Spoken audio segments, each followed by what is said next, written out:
ये वीडियो में हम देखने वाले हैं सिंक्रोनस एंड एसिंक्रोनस कॉल के बीच में डिफरेंस क्या है।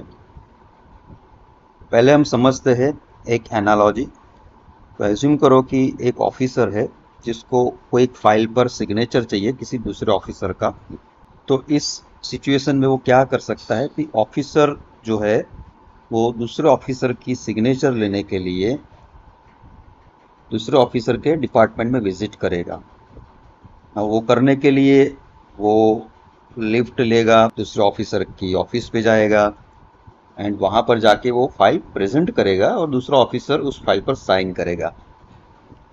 या भी कुछ प्रॉब्लम है फाइल में तो वो साइन नहीं भी करेगा। तो दो सिचुएशन हो सकती है, वो साइन करेगा या नहीं करेगा।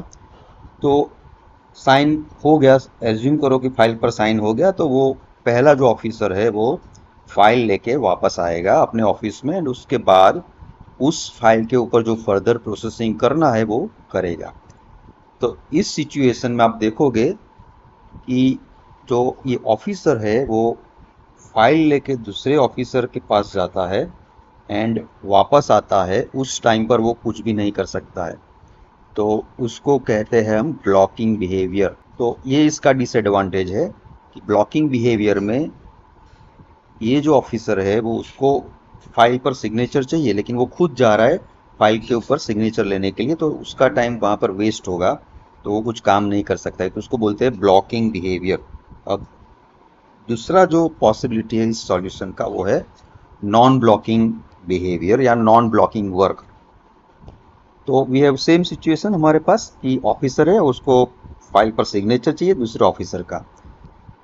अब दूसरे सिचुएशन में ये ऑफिसर वो फाइल लेके खुद नहीं जाएगा, वो ऑफिसर वो फाइल देगा किसी प्यून को और बोलेगा कि इस फाइल के ऊपर तुम इस ऑफिसर का सिग्नेचर लेके आओ। तो वो प्यून जाएगा दूसरे ऑफिसर के पास दूसरे डिपार्टमेंट में। अब प्यून सेम काम करेगा कि वो लिफ्ट लेगा या बहुत दूर है तो वो वहाँ पर उस ऑफिस तक जाएगा एंड फाइल पर साइन लेगा। अब डिफरेंस ये है कि यहाँ पर जो टाइम स्पेंड हो रहा है वो प्यून का हो रहा है, ये ऑफिसर का नहीं हो रहा है। तो जब तक प्यून फाइल के ऊपर सिग्नेचर लेके आता है तब तक ये जो ऑफिसर है वो अपना दूसरा कुछ काम कर सकता है। तो यहाँ पर उसको वेट करने की ज़रूरत नहीं है क्योंकि प्यून तो फाइल के ऊपर साइन लेने गया है, तो ऑफिसर अपना दूसरा काम करेगा।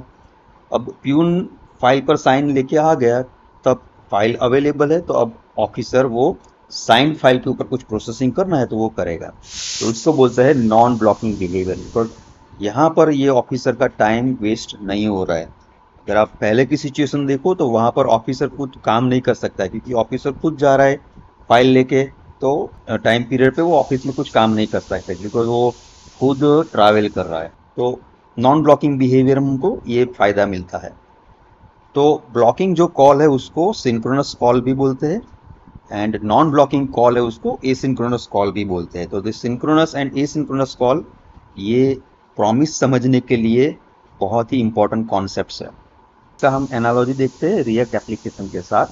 तो एज्यूम करो कि जो फर्स्ट ऑफिसर है वो हम एज्यूम करते हैं कि वो हमारा रिएक्ट यूज़र इंटरफेस है एंड जो प्यून है जो एक्चुअली फाइल लेके जा रहा है या हमारा कोई एपीआई के लिए हम रिक्वेस्ट भेज रहे हैं और वो रिजल्ट लेके वापस आएगा, तो वो प्यून है। तो प्यून हमको बोलेगा कि मैं आपको प्रॉमिस करता हूँ कि ये फाइल के ऊपर मैं सिग्नेचर लेके आऊँगा।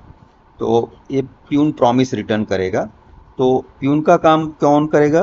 तो एक्सियोस एपीआई और फैच एपीआई वो प्यून का काम करेंगे एंड जो ऑफिसर है वो दूसरे डिपार्टमेंट का, वो हम रिलेट कर सकते हैं विद एक्सटर्नल सिस्टम या एपीआई सर्वर। तो ये जो नॉन ब्लॉकिंग बिहेवियर है वो बहुत ही यूजफुल है। तो जो वेरियस एपीआईज है जैसे एक्सियोस और फैच है वो हमको प्रॉमिस रिटर्न करेंगे। बेसिकली हम एसिंक्रोनस फंक्शन कॉल करते हैं या एसिंक्रोनस मेथड कॉल करते हैं, वो हमको एडवांस में प्रॉमिस रिटर्न करेगा कि जब जब भी मेरे पास फाइल साइन होके आएगा या जब भी मेरे पास एपीआई से रिजल्ट आएगा मैं आपको वो दे दूंगा, आप उसके ऊपर प्रोसेसिंग कर सकते हैं। तो यही है डिफरेंस सिंक्रोनस और ब्लॉकिंग बिहेवियर वर्सेस एसिंक्रोनस और नॉन ब्लॉकिंग बिहेवियर। हम नेक्स्ट वीडियो में हम देखेंगे कि प्रॉमिस कॉन्सेप्ट क्या है। Thanks for watching and happy learning.